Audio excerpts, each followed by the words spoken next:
Hello, I'm Richard Seltzer. I'd like to share with you an excerpt from my novel Shakespeare's Twin Sister that will soon be published by All Things That Matter Press.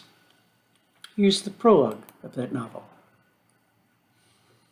Prologue is entitled The Princess on Welfare. The date is Thursday, January 15th, 1987. It was Thursday, the best day of the week, Kathy's day to play therapist. Her pace was light and brisk as she maneuvered through the winding corridors past elderly in wheelchairs and others with walkers, and those strong enough to walk gripping the railing to keep their balance. One old lady in particular, the oldest of the old, caught Kathy's eye and raised her spirits. Letty, short for Letitia, meaning happiness or joy, was 99 years young. She was one of Kathy's patients, the one who, above all the rest, made her feel her work had meaning. Letty refused to use either wheelchair or walker, despite severe arthritic pain in all her joints. She held onto the rail with both hands and shuffled along, steady and determined. Not that she had anywhere to go.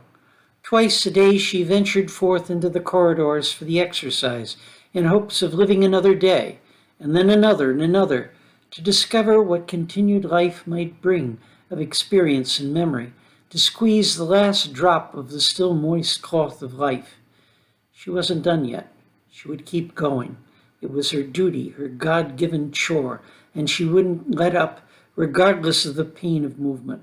Fuck the pain, she would say in Russian, which, even after 40 years in America, was still the language she thought in, her English being an awkward translation of her native thoughts. Her name was Mrs. McNamee, but she didn't have a drop of Irish blood. McNamee was her married name. To Kathy, who never knew her mother, much less a grandmother, Letty was like a great-grandmother. Kathy was fascinated by Letty as an example of how long and varied a life could be. Letitia Orlov had been her birth name. Her grandfather, a nephew of one of Catherine the Great's lovers, rose to the rank of general, was made a prince by Alexander II. Hence Letty, only child of only child, inherited the title of princess. She was a princess by marriage as well. At 18, her parents married her to a general who was both wealthy and well-connected. He was a widower 20 years older than she, with half a dozen children from his first marriage, the oldest of whom was older than she was. He was a hereditary prince of Georgia, a cousin of a lady-in-waiting to Tsarina Alexandra.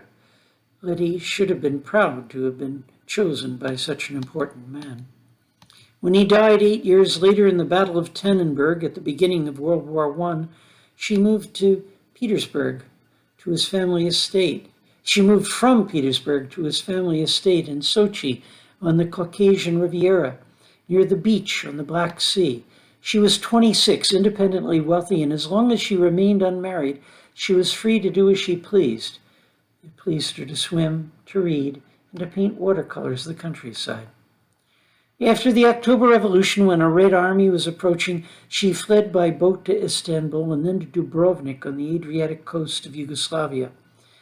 Having left her fortune behind, she taught French at a secondary school, and in her free time painted one landscape watercolor after another, until 23 years later, at the age of 53, she met and married Sean McNamee, an American of Irish descent. Sean was 10 years younger than Letty. He spoke no Russian, she spoke no English. When they needed words, they used French, but they didn't need words very often. They understood one another at a glance. A sailor, he had jumped ship in Dubrovnik, charmed by the beauty of the place and by the beauty of the older woman he saw painting watercolors on the beach. He found work repairing cars. They were married 3 months later. Then 3 months after that, he was shot as a spy by invading Italian troops. He was no spy. The fact that he was American made him suspect. When the war ended, that false charge and her marriage certificate enabled her to get a visa to go to America. Even though she was only married to Sean for 3 months and had only known him for 6, she went by his name for the rest of her long life. Instead of Princess Orlov or Princess Bubnov, She was known as Mrs. McNamee, and 46 years later, her eyes still sparkled when she heard that name, a reminder of the man who had been the love of her life. Kathy knew that much about Letty's roommate, her distant cousin of hers, 10 years younger than her, a mere 89, the path of whose life was equally haphazard and intriguing, but who had no title and no talents. Even at 99, Letty continued to paint largely scenes of the Adriatic coast from memory. She could play much of Chopin on the piano from memory with accuracy and feeling, despite arthritis that was so severe she could hardly unwrap a piece of candy. Her fingers remembered the music and became young again once they touched the keyboard, and regardless of her talents and her exotic past, Letty was special. She could look at you in a way that said she cared about you and every word you said, even the words and phrases that she didn't understand, having never fully mastered English. Seeing Letty in the hall, her frailty, her feisty determination, Kathy wanted to do something special for her, to honor her as she deserved to be honored. For months, she had considered calling the Transcript, the local newspaper, to ask them to send a reporter to interview the princess on welfare. Now she dared not procrastinate any longer, for Letty, despite her grit and guts, couldn't have much longer to live.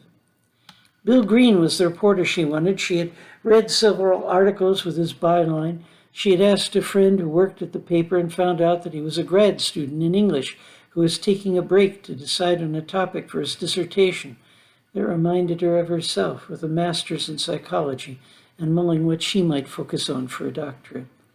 And she had to admit to herself the photo they published next to Bill's byline was also a factor in her choice. He reminded her of a young Robert Redford. She reached for the phone to call the paper, but it rang before she could pick it up. It was Maggie, who filled in for Kathy's caregiver duties on Thursdays. "Come quick," Maggie said. "Letty's room. Something's wrong, very wrong. I can't explain on the phone. You have to see it to believe it." If you enjoyed this story, please let me know in comments, and I'll do more of the same. My name again is Richard Seltzer, as in Alka-Seltzer. My email is seltzer@seltzerbooks.com. This was the first chapter of Shakespeare's Twin Sister, a novel that will soon be published by All Things That Matter Press. That same publisher recently released 3 other books of mine: Parallel Lives, Beyond the Fourth Door, and Nevermind. You can find all those all at Amazon as paperbacks and as ebooks. They can be read in any order. They're independent stories with overlapping theme and styles. Each represents a different view of reality, a different way of trying to make sense of the mysteries of life.